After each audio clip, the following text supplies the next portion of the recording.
Welcome to another edition of the Can You Hear Me podcast. I'm Eileen Rochford, CEO of the marketing and strategy firm, The Harbinger Group.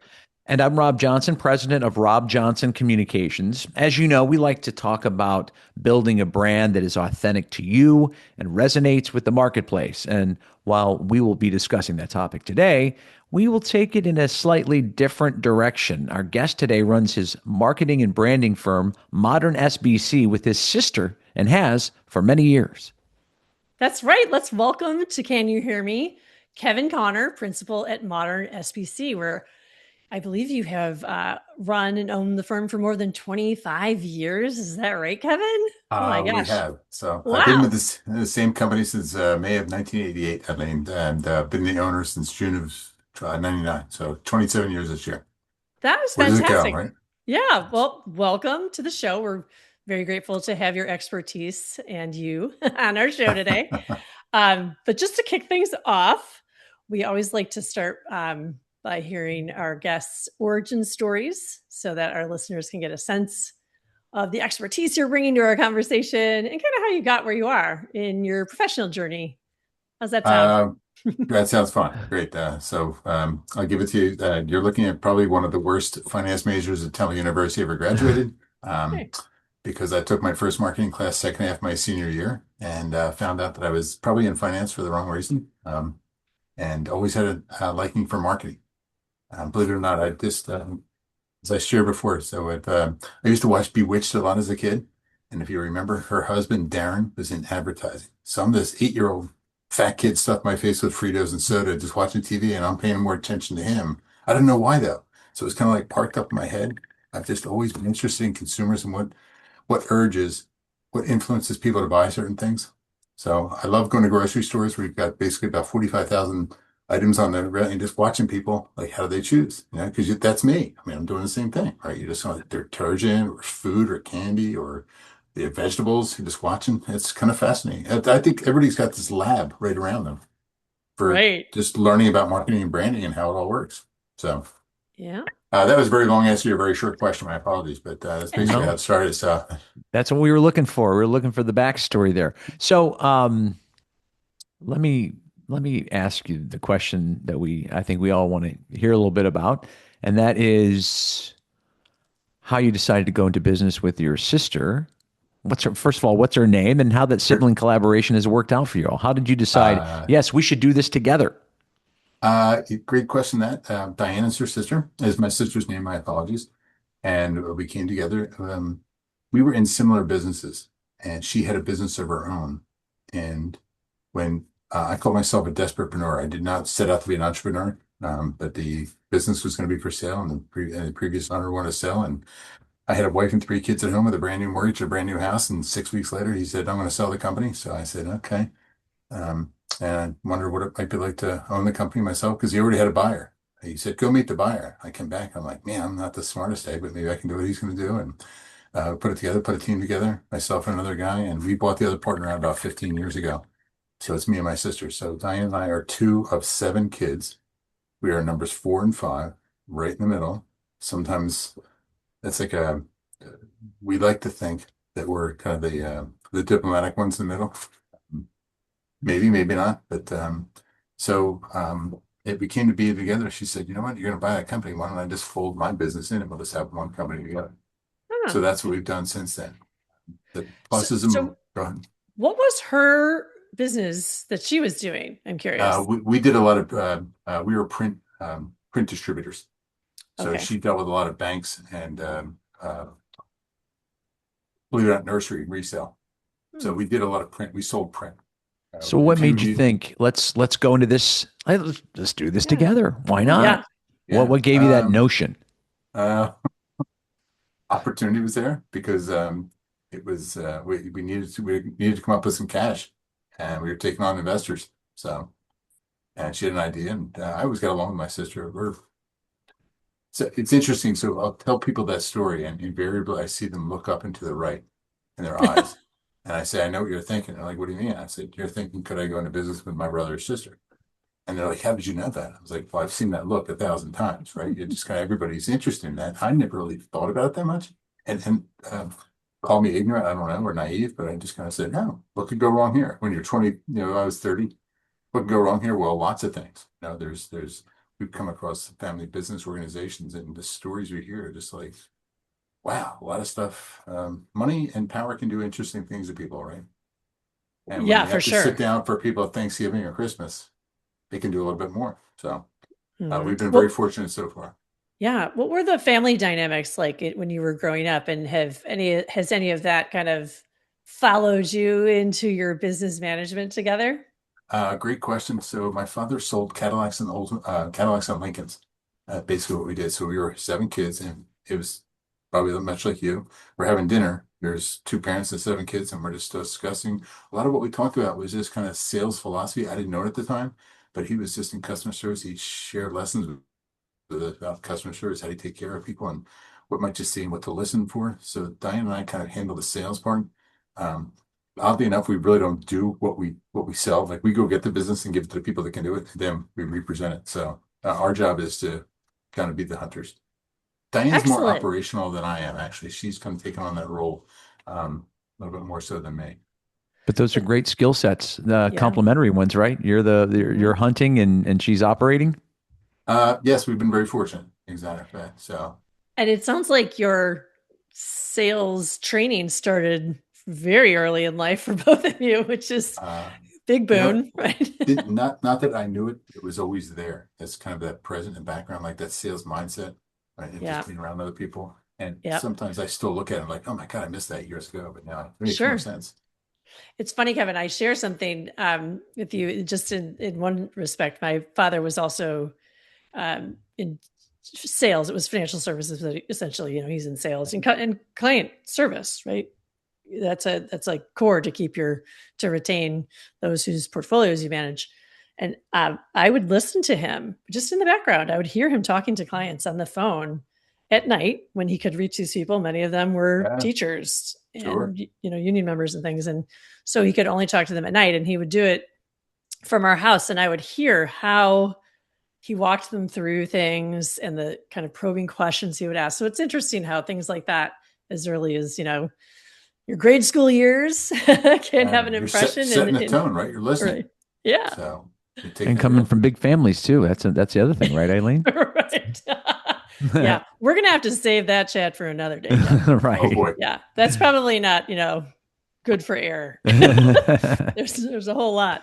So let's get back to the whole, working dynamics of you and your sister for just a sec. On our show, we love to talk about leadership communications and how leadership teams, function really well together and stand as kind of the um, symbols, examples of the best way to communicate. Setting the tone, like you said.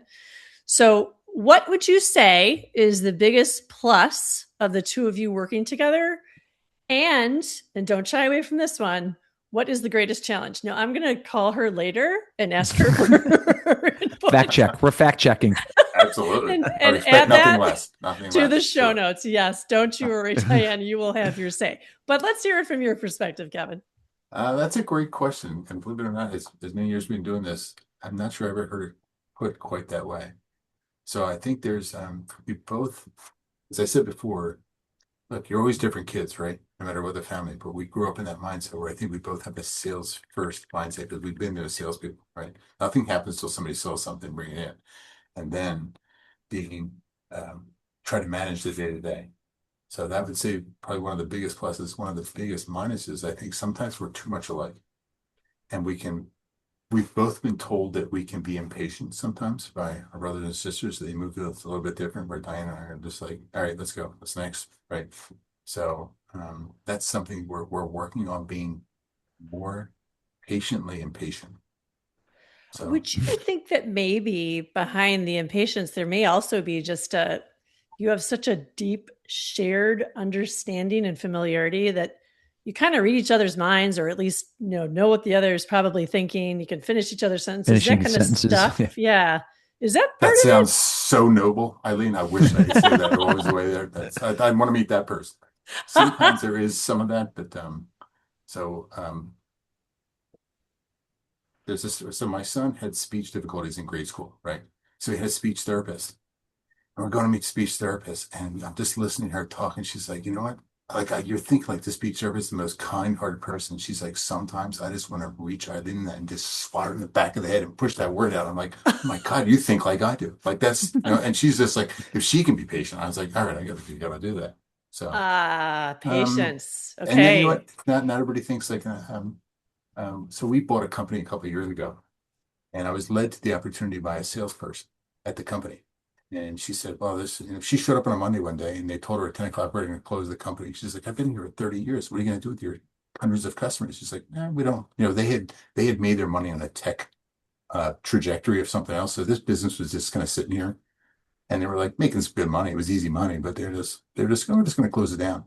So she's frantic, and she calls like a common supplier we have. And she said, like, this is going to happen. I don't even know what to do. She said, well, she said, well, what if I find a buyer? Like, all right, I'll give you 48 hours. She's like, 48 hours. Like she had never been the groundhog above above the what do they call those things in offices? Like cubicles. Yeah. She's like, Yeah. holy sugar. I don't know anybody, and I had just talked to this guy about a month ago, and I said, this is what we're looking for. He said, just call this guy, Kevin. She's like, who the frick's Kevin, right? Like, she's like, just call him and talk to him and talk about what's happening. So I talked to her. I said, yeah, that was a perfect opportunity for us. So I got in touch with the owners, right? I had like a Zoom call like this with the owners. And she was like, do you want me to be on the call? The sales rep, do you want me to be on the call? And they're like, no, right? And I talked to her and I said, how come you don't offer it to her instead? Like, why are you talking to me? And a brief pause. He said, you know what, Kevin? There's employers and there's employees. She's going to be an employee. She's not going to be an employer. Want to take everything under that, right? Like just manage everything. So Yeah. I just kind of like, I had heard, I thought about it before, but a lot of things probably we take for granted. You're just used to you're running the show, but not everybody wants to do that. Some people just want to clock out and say, I'm done. Sure. It's a lot of responsibility. Does that answer your question? I'm not sure if that kind of in a roundabout Yeah. way. That was Yeah. Really cool example. But gosh, I bet you're pretty grateful to that woman for her ingenuity and figuring out to even ask the question and then leave the company to you. I Yes. bet you're And pretty you know what? grateful. And I'll share kind of a backstory to that story. Like, so she was there and she's like, oh my God, I've been waiting for it. Like, I've been working at this company for 30 years and just selling this.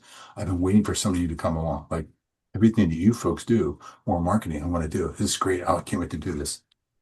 So it was great Five, for her too. That's wonderful. 5 years later, still having the same conversation. No new business, just being a farmer, not really stretching. And that was the hard part. Like, I wanted to send this duck to Eagle School, right? And like just have her go.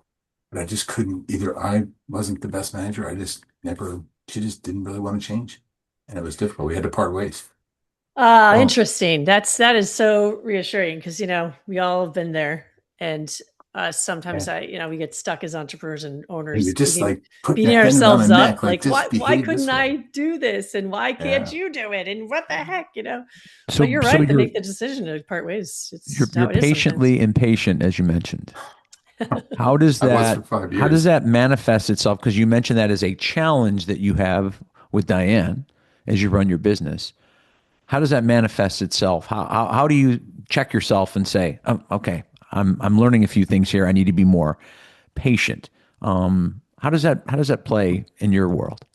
I've been very fortunate with people, a couple of people we have here, the long-term people, and look at me and Kevin, just they know when to tell me to say, guess what? You're being that person again, right? You don't want to be that. Slow And your roll. I've given them a latitude and to say, look, you got to smack me because if you're saying it, chances are excellent I'm carrying that out into the field and working with clients and just trying to be a little bit more not as goal oriented, so to speak, or just built working on the relationship. So it's very humbling for me. It's not. I don't think it comes easy to me. Maybe some people it does, but Hmm. so I got to work at it. Thank you both. Oh yeah. Right. I'm curious about has can you think of a time when like you realized, oh my God, my impatience just really, I just got burned bad. Um, yes, mostly not necessarily with employees. I think mostly with clients where you're just I'm trying to give you an example, right? Where you're pushing things along too fast and they didn't digest what we do. So not that we're not doing rocket science, right? But brand development and content creation, it's not something that everybody else buys every day. So in my head, I'm used to doing it. They're just like a little bit slower and steadier. You just kind of work and meet them where they are and just slow down. Like, I can meet the foot at the bottom. Like I'm beating my foot at the bottom here. You know what I mean? Just waiting for you, but trying to be the smoother, easier one and trying to help them climb the steps. Right. And I think sometimes that I'm able to help, we're all able to best help people, that person, what we have been before. Does that make sense? Like I know what Yeah. they're going through because I've gone through that. And like I'm probably certainly capable of helping Eileen or Rob kind of come up here because I was with it where you're questioning, you're like, it's a big spend. Guess what? Are you going to sit around here for, your biggest competitor, I would say is, what's the word? What's that phrase? I can't think of, the way things are and your inertia, right? Yeah. Your status quo, like one of your biggest competitors is status quo, not doing anything, Yes. right? The risk of inertia. The Absolutely. risk, there you go. Thank you. Oh, perfectly You're put. welcome. I'm going to write that down. Thank you very You much. know what I love about this conversation, and it happens in many of our episodes where you go down a road you didn't think you were going to go down. The impatience conversation ended up being this. And I don't want to speak for Eileen, but I will speak for myself and say the reason I'm so fascinated about it is because I've had to learn that a little bit better. And I have probably been called impatient on one or more occasion in my career and life. So it's really interesting to have you kind of look introspectively at how you're dealing with it, because I think people that may be listening too, who realize they have some impatience issues, are fascinated to hear what you have to say. I don't believe it. You know what? And if I had just met you before, like if we're describing something, I'd say, Eileen and Rob, just so you know, I've been called impatient before. So if I am, I'm giving you right to just kind of slap me around and push me back. So it's almost like throwing out on the table kind of like takes that pink elephant Yeah. away. You know what I mean? It Yeah. does for me. So I just gonna put it out there. And I think there's a certain amount of humanizing. Like I'm not this perfect robot. Like I'm not working at the State Department where there's just like life and death either way, right? Sometimes it's better days than others, but I want to do well. I want to be that person, right? You're kind of wanting to be better and just wish I was a better communicator that way. So, but you're Hmm. working on it. So We always are. yeah, it's part of the fun. It I don't know is. if I've ever really gotten myself in, like I said to a customer one time, like it was as silly as it sounds, like this is so pig-headed, right? I saw her in the lobby. It was like 5 o'clock and I was like, Lisa, you really look tired. And I totally missed it. Like, and she was just like, thanks, Kevin. That's great. And I'm like, oh my gosh. And like, how stupid. I never put two and two together and just like, but I've never made that mistake before again. Right. Again, yeah. That's Yeah. good. Another Yeah. time I walked into an office one time, I was cold calling and this guy, I went to the front desk and I said, I'm looking to speak to the person in charge of this. Oh, that's, Mary. She's over there. So I walk about 20 yards away. She couldn't hear me. I walk up to her and I said, excuse me, Mary. And she turns around. She was maybe 30, 40 years older than me. And she looks up at me like kindest face, almost like grandmotherly, right? She says, do I know you? And I said, no, I don't do that. What gives you the right to call me by my first name? Like she Oh came my in, goodness. Oops. and I know the exact day that happened. It was March 17th, 1989. Like you just remember that day. I know exactly where it was, and I have never made that mistake. It's Mr. and Mrs. until you tell me to. So some things you Yeah. can't learn in the book, like that. How come you never told me Mm. that? Well, guess what? You gotta For learn the some hard way, people, that right? was St. Patrick's Day that year, and for you, it was this this Oh moment you'll man, never I was forget. like, man, I probably drank that day too, but not for that same reason, right? Sure. You know But what I'm those really lessons, right? They take with you. Yeah. absolutely. You know what I'm really interested in too. You said it very early on in the conversation about a desperatepreneur, Hmm. but and then you were touching on the entrepreneurial journey a little bit. I would like to ask you to dive in a little bit more on desperatepreneur, if I'm saying that the right way, and what you've learned in your years as an entrepreneur. Oh, great question there. Um, I guess desperate. I guess there's some people that just set out like I'm going to be the boss. I want my own company and do this, and I've always been maybe a little bit more comfortable on the margins, a little bit like the chief of staff or something like that. That don't necessarily need to be the numero uno. So I guess I just never really thought about that. But I had like probably like you think back, when I was a kid, you're running around, you're shoveling driveways. Like I was doing it. Like I just went out. I didn't have any skill, but I was out there. I just wanted money. You know what I mean? So maybe there was more entrepreneurial DNA in the blood than I thought. Don't know about that. I'm still working through that.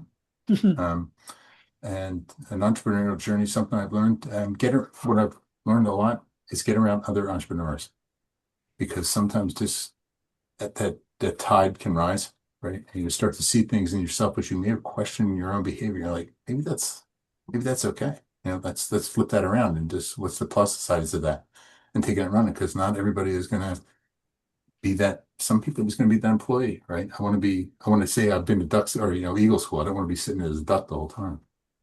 Yeah, So that's excellent advice to surround yourself with others running, companies similar or kind of tangentially related. That's you don't want to be so as the smartest beneficial. person in the room. I don't want to be the Yeah. smartest person in the room. That's Someone why I told me love that years hanging out with ago. Eileen because I know I never am. There we go. Oh man, you are, That was a softball pitch. You can thank me for that. love Yes, That's that. and great. I love it. Thank you. I will take that one.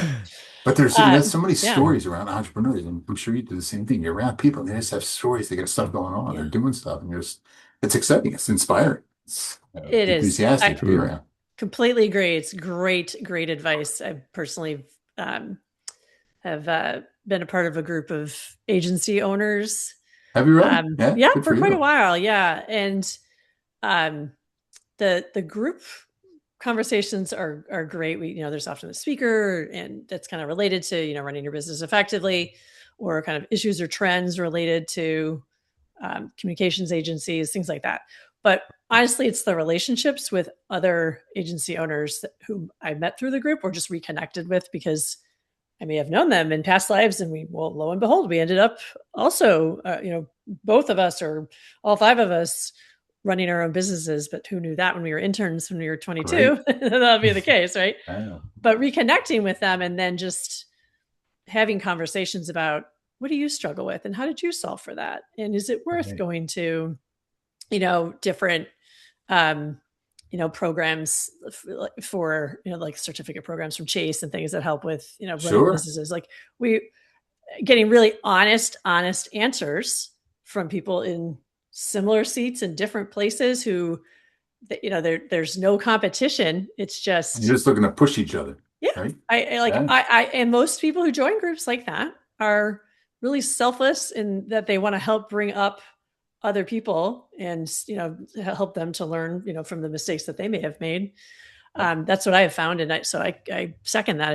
It's a very valuable resource, and also just it helps me to see how others explain their brands and how they differentiate themselves in the marketplace, not for comparison purposes, but just like, oh wow, that's so powerful. Let's look at my own company and think, could we take that higher? So it's great. It's very inspiring and encouraging. So Sometimes it's difficult. I find it sometimes difficult in our business. Like if you're an engineer, people get it. You're an accountant, you're a lawyer, if you're a plumber, you're not going to do that one day. But in basically what we're doing, it's you can't not communicate, right? Like you're always yeah, communicating in some way, shape, or form what you do. People ask, like, what do you do exactly? Well, it depends. You try to relate it to something what they do because they don't always see it.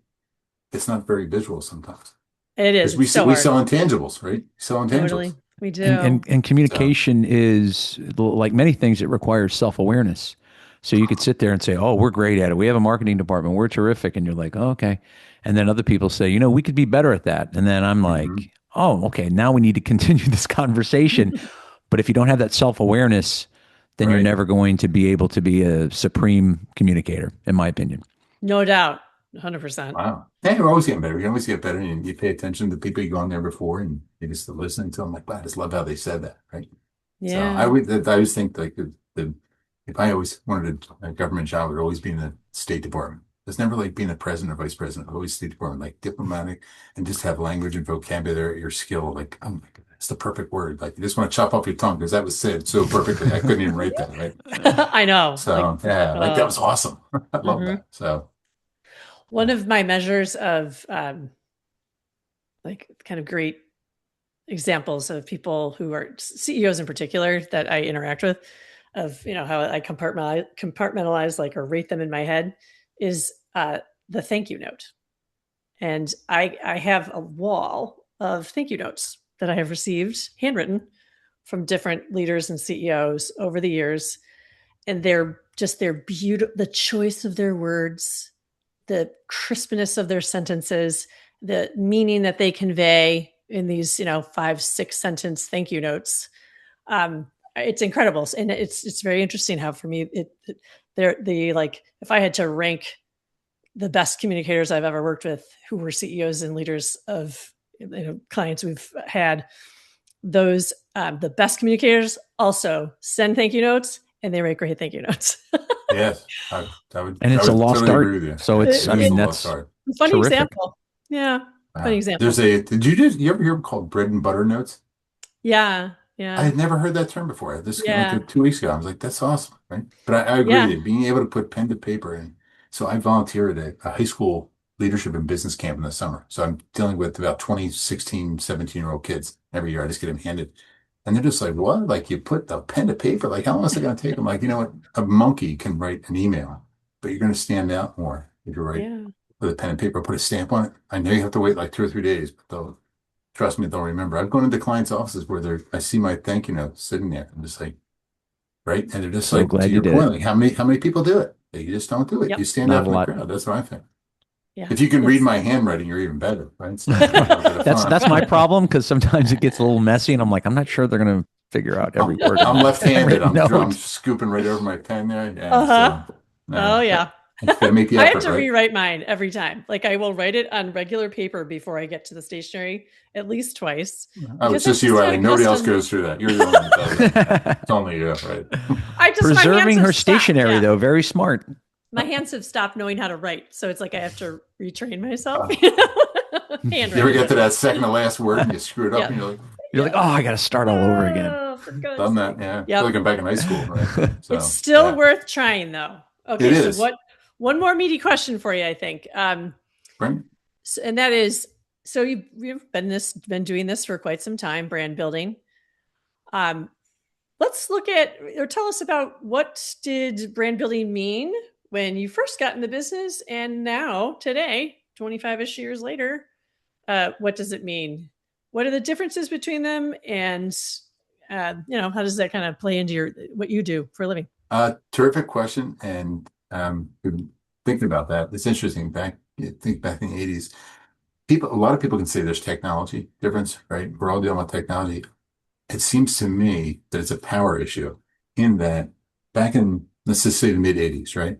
So you had TV, radio, maybe print, and you had billboards, right? Now, so the brand is in control of the brand. Now I'd say the power shift has gone to the consumers where I can pretty much access you wherever I want. TV may be still be there, radios may still be there, there's streaming, there's podcasts, right? There's still some print. There's email, constant, the relentless email and texting. Instagram, there's so many more channels that we all have to manage where you're going to be and how you show up. And consumers can pretty much access it when they want, not necessarily waiting for you.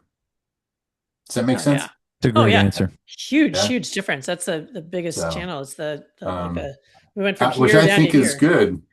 I personally, I think it puts it on all of us. We're not necessarily just dictating what ABC, big consumer product company, wants us to believe. There's a lot of options, right? And there's a lot more outlets. There's a lot more value propositions. So Individualization, tailoring, yeah. The message, So, Kevin, you've given us plenty of nuggets of wisdom. But before we go, is there any thought, anything you'd like to share, leave our listeners with today as we say goodbye? Because it's really been an enlightening conversation. I'll say one of the key, people often ask you, right? The keys to your success, whatever success looks like. I just say, you know what? I'm just pretty curious. It sounds pretty simple. Like I'm not I don't consider myself the smartest guy. I just ask a lot of questions. And I like talking to people because I'm curious as to what they're going to say and where they're going to take it. So I would say, kids ask, how do you get where you are? I was like, look, I just grip and grin. I'd say, just pretend you're running for office, right? You're running for an office and a campaign for the rest of your life. You're just gripping and grinning, saying hi. You're kissing babies, shaking hands, shaking babies, kissing hands, whatever you want to call it. You're just talking to people and finding out about them because they don't care about me.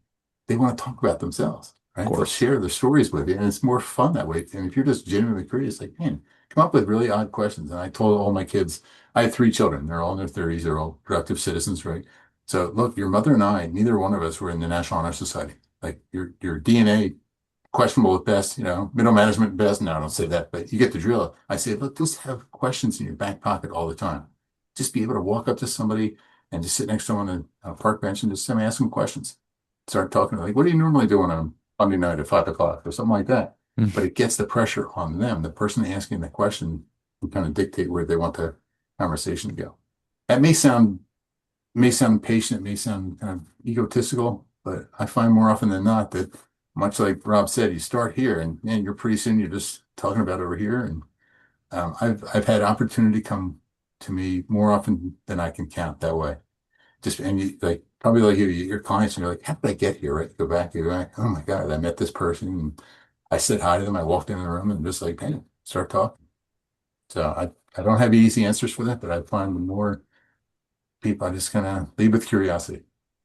Again, a very long answer to your very short question. No, that's That's been the terrific. fun That's part for exactly me. what we were I know. what we were looking for. Kevin Connor, principal at Modern SBC. Thank you so much for joining us today on Can You Hear Me? And then Rob, thanks you both for the opportunity. You hit some points that I hadn't thought about in a while, so it's good to talk to them. Super. Great to have you with us. Best to everybody. So that's going to do it for this episode of Can You Hear Me? I'm Good Eileen deal. Rochford. If you would like to comment on the podcast or give us an idea for a future topic for our show, just contact us on our page on LinkedIn. And don't forget to subscribe to the Can You Hear Me newsletter on LinkedIn as well. Look us up there. Absolutely. I'm Rob Johnson. If you like what you heard, please consider giving Can You Hear Me a positive review wherever you get your podcasts, such as Apple or Spotify. It really helps other listeners find the podcast. And one more promotional effort here. Please check out our brand new website at canyouhearmepod.beam.ly. We'll leave that address in the show notes, and we do thank you for listening.